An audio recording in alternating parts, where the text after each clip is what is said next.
जय हिंद बच्चों, जैसे आपको प्रीवियस लेक्चर में बताया गया था डाटा मॉडलिंग के बारे में, तो आज मैं बताऊंगा नॉर्मलाइजेशन क्या होता है। नॉर्मल शब्द का ही वर्ड आप सब लोग यूज करते हैं कि नॉर्मल काम मैं ये कर दूंगा, नॉर्मल सा है, ये इजी है, उसी को नॉर्मल कहते हैं।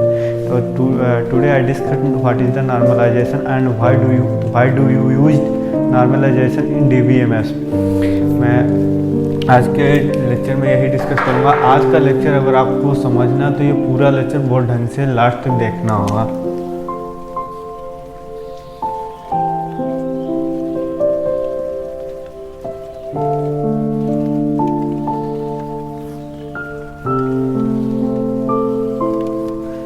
This is now my topic normalisation. Normalisation जैसे इसलिए यूज किया जाता है, जैसे कई सारे रिलेशन, ऐसे कोई भी डाटाबेस हमने क्रिएट किया है, जैसे किसी स्टूडेंट का ये डाटाबेस मैंने क्रिएट किया।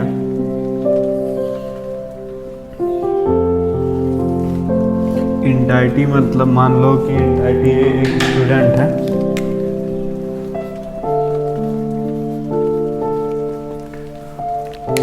उसका name, ID, registration number.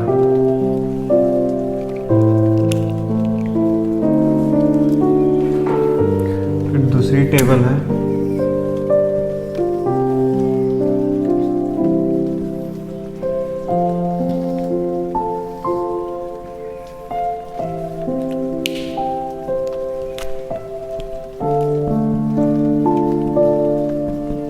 Student 2 का,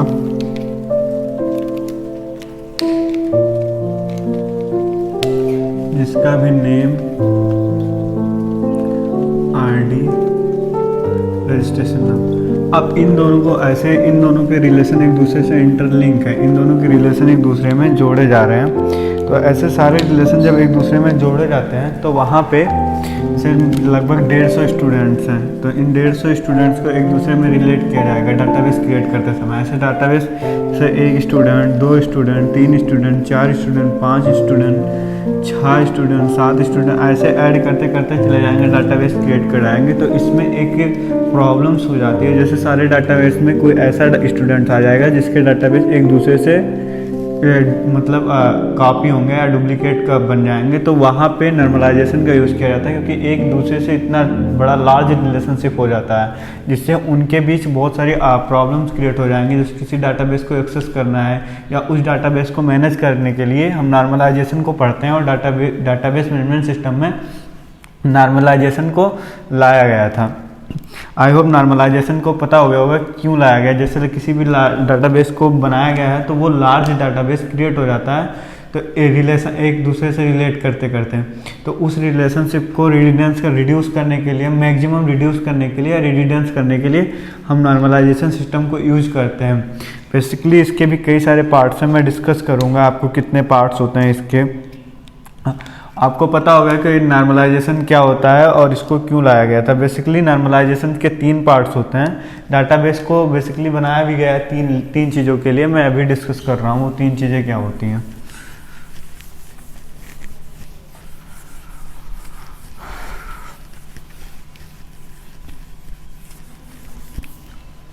नॉर्मलाइजेशन पहली चीज़ें बनाई गई थी, insertion,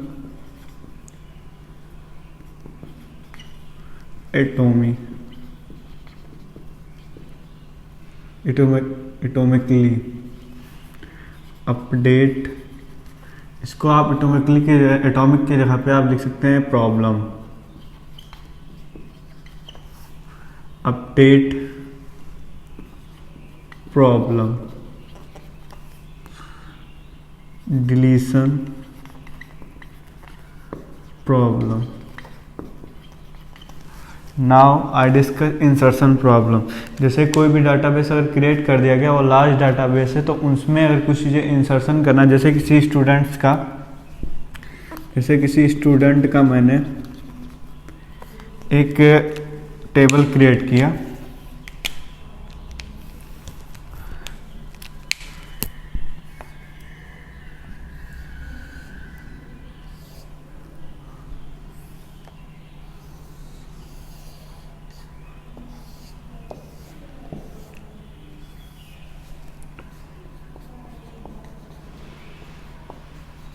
name ID serial number, तो कोई बुक्स है समझ लो उसका, तो उसमें कौन से सीरियल से name ID registration number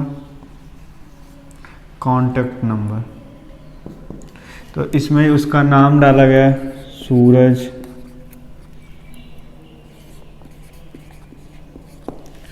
ID डाला गया 4, registration number 21 31 48, contact number XYZ। फिर दूसरा नाम अविनाश, आईडी 4 5 रोल नंबर 21 31 15 ... तो हम किसी एक क्यूरी को देंगे कि लाइक मैंने क्यूरी दिया कि अविनाश नाम का जो है क्यूरी उसको डिलीट कर दो। तो वहाँ पे जो प्रॉब्लम्स आते हैं उसे हम डिलीशन प्रॉब्लम्स कहते हैं। और लाइक मैं सोचा किसी एक टेबल में किसी एक और डाटा को ऐड करना है, तो वहाँ पे इंसर्शन प्रॉब्लम्स के लिए हम करते हैं। और लाइक मैंने अविनाश का प्रॉब्लम्स को मैंने डिलीट कर दिया, तो अविनाश के प्रॉब्लम्स को डिलीट करने के बाद जब उसको मतलब अपडेट किया जाएगा डाटाबेस कि ये इन दोनों को सीक्वेंस वाइज एक दूसरे से रिलेट हो जाए, तो वहाँ पे हम उस डाटाबेस को अपडेट प्रॉब्लम्स का डिस्कस करेंगे। Today I discuss normalization, what do you mean normalizations and how to define normalization, why do use normalisation in database management system, और नॉर्मलाइजेशन के कितने प्रॉब्लम्स होती हैं उन चीज़ों को मैंने डिस्कस किया। अब इसके पार्ट्स जो हैं उसके बारे में बताऊंगा।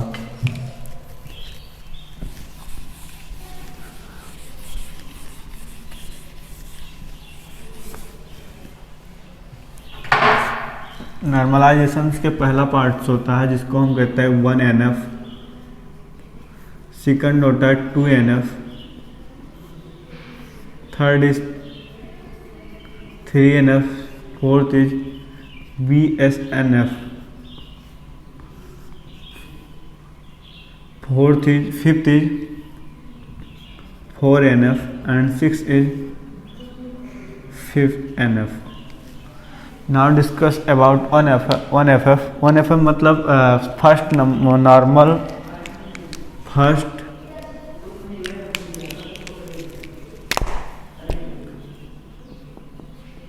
First normal problem, and second is 2NF is second normal problem, third is third normal problem, fourth is BSNF, इसको कह सकते हैं आप C फॉर कॉर्ड होता है, और B मतलब बेसिकली, कॉर्ड एक वैज्ञानिक नाम, basically cord normal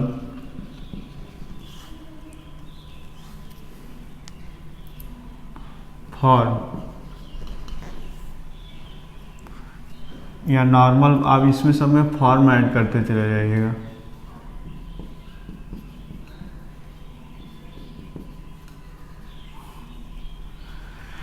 fourth is fourth normal form problem. Now fifth is sixth is 5। Now fifth normal form problem. मैंने जैसा लिख दिया, अब इन सारी चीज़ों को मैं एक एक करके डिस्क्राइब करूँगा कि कैसे क्या होता है। जैसे फर्स्ट NF प्रॉब्लम्स वो प्रॉब्लम्स होती हैं जिसमें सिंगल रिलेशंस के बारे में होता है। लाइक ये कोई पेरेंट्स हैं और उसका सन है, तो उसके सन और पेरेंट्स के बीच जो सिंगल रिलेशंस होगा उसे फर्स्ट NF प्रॉब्लम्स कहते हैं। Not included any attribute, so is called off 1FF, मतलब इसके कोई एट्रीब्यूट्स नहीं होने चाहिए, तो वहाँ पे फर्स्ट NF प्रॉब्लम्स होंगे। This is also access by primary key. I discuss in previous lecture what do you mean by primary key. अगर फर्स्ट एनएफ प्रॉब्लम्स होंगी तो उसको हम प्राइमरी के द्वारा ही एक्सेस करते हैं और उसको रिजोल्यूशंस प्रोवाइड करते हैं।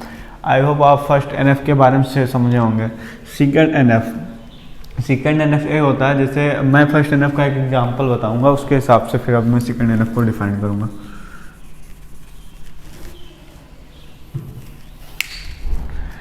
लाइक मैंने किसी एक डिपार्टमेंट का डाटाबेस क्रिएट किया,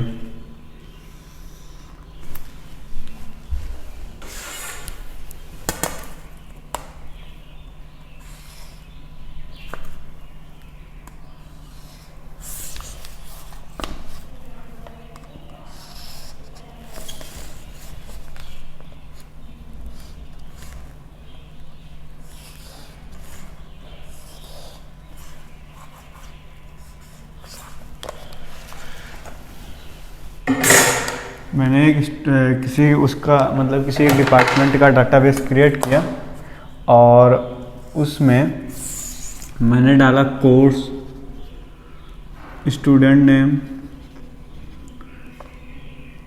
रजिस्ट्रेशन नंबर, मतलब ये डिपार्टमेंट का है।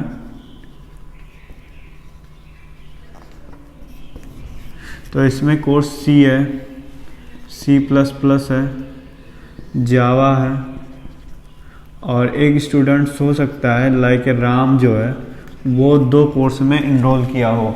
तो क्या ये एक फर्स्ट एनएफ होगा? नहीं होगा, क्योंकि वो 2 कोर्स में अगर वो अप्लीकेबल है तो उसके 2 रिलेशंस हो गए एक साथ। This is not good database and not a first NF first normal problems. This is also called off second NF problem, क्योंकि ये दोनों एक कॉमन से हैं और एक स्टूडेंट से रिलेट करते हैं। अगर इसको डाटाबेस में रखना है तो वहाँ पर रखने के लिए हम दूसरा डाटाबेस क्रिएट करेंगे। जैसे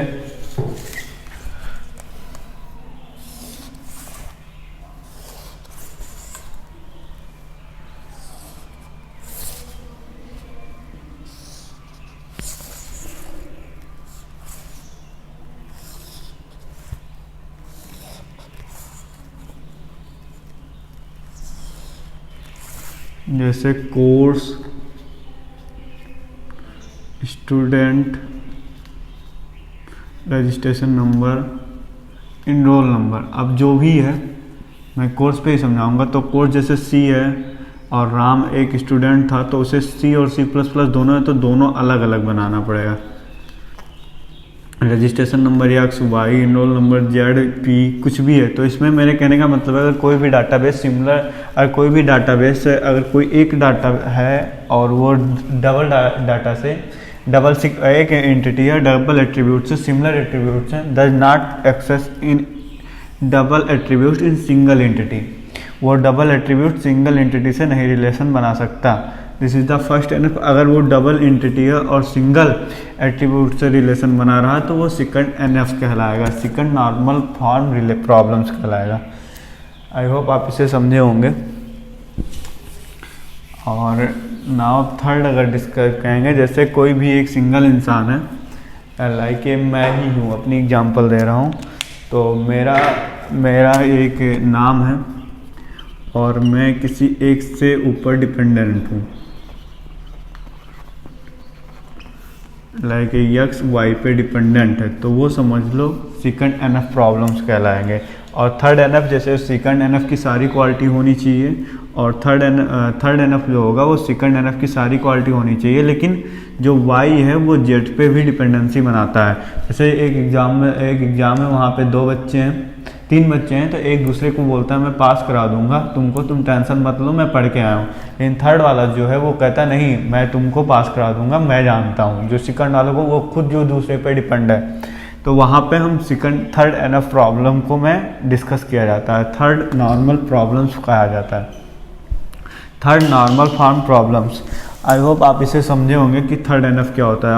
BSNF जिसे बेसिकली कॉल्ड नॉर्मल फॉर्म्स कहते हैं, इसका यूज हम इसलिए करते हैं जैसे कोई भी प्रॉब्लम्स हैं और उसमें सिमिलर डाटा आ गया, जैसे XY और फिर XC आ गया, मतलब इन दोनों सिमिलर है, तो वहाँ पे हम BSNF करते हैं। क्योंकि कॉर्ड रूल्स में जब हम डिस्कस कर रहे थे 12 रूल्स होते हैं, तो कॉर्ड रूल्स में बताया गया था कि जहाँ सिमिलर डाटा होंगे वहाँ पे एक डाटा डज नॉट एक्सेस होगा और वो अपने आप में डिलीट हो जाएगा, कोई एक डाटा एक्सेस करेगा। और यहाँ पे हम कोई डमी वैल्यू भी नहीं यूज कर सकते, क्योंकि डमी यूज करने से हमारा डाटा पूरा डिस्ट्रॉय हो जाएगा और बड़ी प्रॉब्लम्स को फेस करना पड़ेगा। तो वहाँ पे BSNF प्रॉब्लम्स को लाया गया। इन सारी प्रॉब्लम्स को, जहाँ तक मेरा सारा मतलब अगर किसी भी प्रॉब्लम्स को सॉल्व किया जाता तो यहाँ तक प्रॉब्लम सॉल्व किया जा सकता था। उसके बाद एक प्रॉब्लम लाया गया है जिसे 4NF प्रॉब्लम्स कहा जाता है। यहाँ पे 4NF प्रॉब्लम्स ये कहा गया है कि x का y की पूरी डिपेंडेंसी x पे होगा। जैसे ये मैं अभी समझा रहा हूँ आपको, इन सारी नोट्स आपको दिए हुए डिस्क्रिप्शन बॉक्स के नोट्स से आप सारी डिस्क्रिप्शन बॉक्स में दिए गए लिंक के आप एक्सेस कर सकते हैं।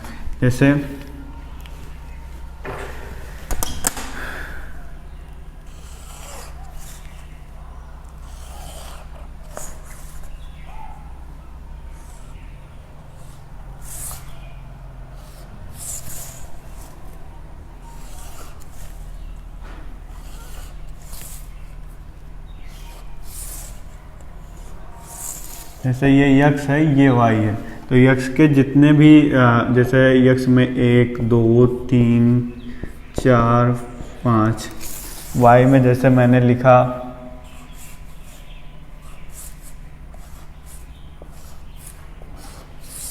6 7 8 9 10, तो जो 4NF प्रॉब्लम्स होंगे इन सारे चीज़ों को, इनके पूरे डाटा को y एक्सेस करेगा। यानी कि ये 1 भी इसमें होना चाहिए, 2 भी इसमें होना चाहिए, 3 भी होना चाहिए, 4 भी होना चाहिए, 5 भी होना चाहिए, ना कि इसमें अनदर डाटा। इसे सुपर की कहते हैं। सुपर की मतलब इसके पूरा जो प्राइमरी की द्वारा एक्सेस किए गए हैं कॉलम्स के डाटे, वो 4NF द्वारा मतलब दो अनदर डाटा अनदर टेबल से उसमें एक्सेस किया जाएगा डाटाबेस बनाते समय। वहाँ पे 4NF जिन्हें हम फोर्थ नॉर्मल फॉर्म प्रॉब्लम्स कहते हैं या एटॉमिक कहते हैं। नंबर इज 6 जिसे हम 5NF कहते हैं। I discuss about 5NF problem.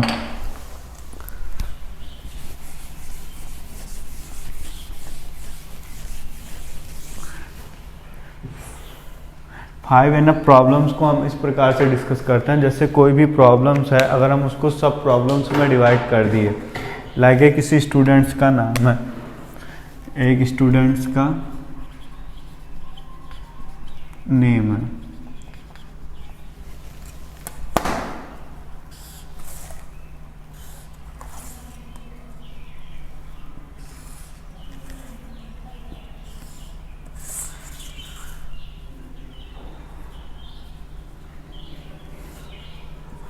इसको मैं 3 पार्ट्स में डिवाइड कर दे रहा हूँ।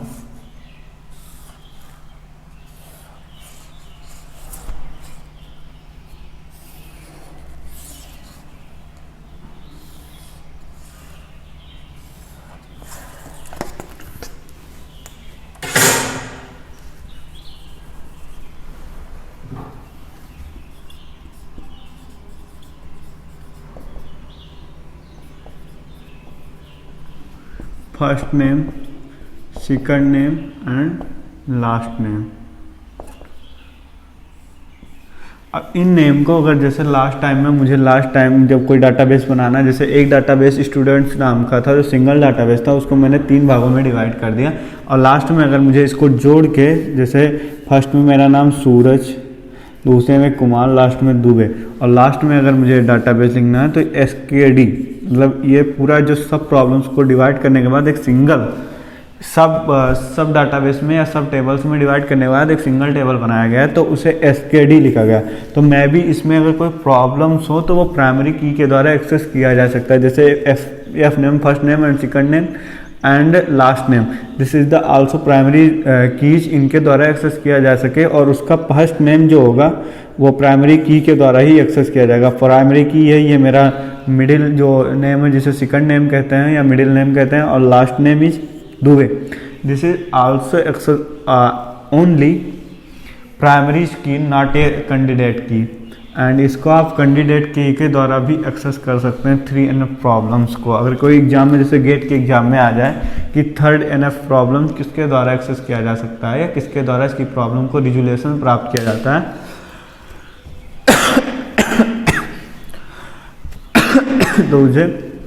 तो उसको कैंडिडेट की के द्वारा मिलता है। आई होप इनके बारे में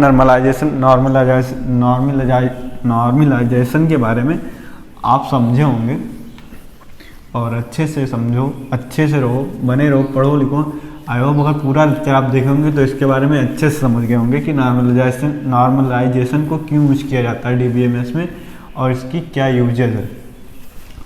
आज के लेक्चर में इतना ही कहूँगा, और नेक्स्ट लेक्चर आपको जल्दी मिलेगा, और मेरे साथ बने रहिए ऐसे ही, और सारे लेक्चरों को देखिए। और मैं जल्दी कोशिश करूँगा कि C प्रोग्रामिंग्स और डाटा माइनिंग की भी आपको लेक्चर प्रोवाइड किया जाए तथा एंड सॉफ्टवेयर इंजीनियरिंग की भी मिले, और बड़े से बड़े प्रॉब्लम्स को आप इजीली तरीके से समझें और अच्छे से सॉल्व करने की कोशिश करें।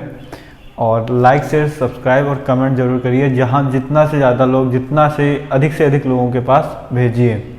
और हर छोटे बड़े की शुरुआत छोटे से ही होती है। अगर हर छोटी लोग भी, मतलब जो बिगिनर लोग हैं वो भी सीखेंगे तो एडवांस लेवल तक चले जाएंगे। और मेरा सारा लेक्चर बिगिनर टू एडवांस होते हैं। इनकी सारी की नोट्स मैं इनका डिस्क्रिप्शन, बहुत लोग पढ़ाते हैं, लिखवा देते हैं, पूरा बोर्ड में छपवा देते हैं। मैं बोर्ड में छपवा सकता हूँ, मैं ऑलरेडी लिख कर फिर आऊँ, लेक्चर रिकॉर्ड कर सकता हूँ, लिख कर फिर शुरू करूँ रिकॉर्ड करने के लिए, तो लाइन टू लाइन समझाते हुए चला जाऊँ।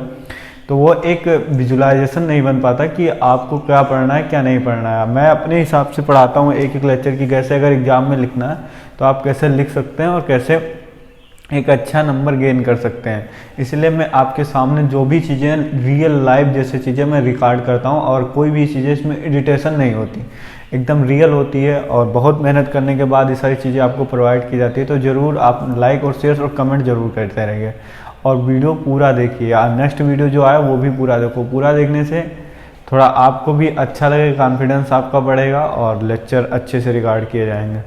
जय हिंद, जय भारत। सूरज दुबे, NV क्लासेस।